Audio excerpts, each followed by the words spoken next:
Yes, this is Wendi. How are you? I'm doing great. How are you? Good, thanks. One of the things I just wanted to call and speak on really briefly is obviously, Clinton can't, she said something, but she can't really say that much because of the moneyed interest and the banking interest behind the pipeline. Yep.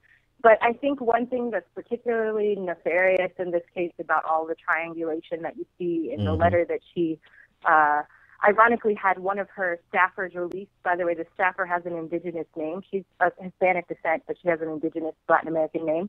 That aside, it's pretty interesting to me that there's been no reference whatsoever made by her or her team about the abuses that are happening specifically and disproportionately towards indigenous women at the Dakota Access Pipeline.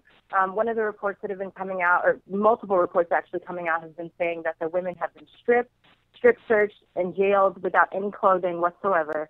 And I was just thinking to myself, after reading what she released today about the pipeline, she kind of had this, you got to hear both sides. But I was just like, can you imagine that in light of everything that Trump has been accused of in terms of sexual assault and sexual harassment of women, if we sat and said, you got to hear both sides? Like, how would her campaign take that, considering that women are at the center and women in particular are being exposed to these abuses? I hear what you're saying. We don't hear yeah. that kind of language at all when we're talking about, what's important for her campaign. But these women apparently I guess they don't count as women, so we shouldn't include them in this language when we talk about assault and harassment. That's actually a very poignant observation that the triangulation erases.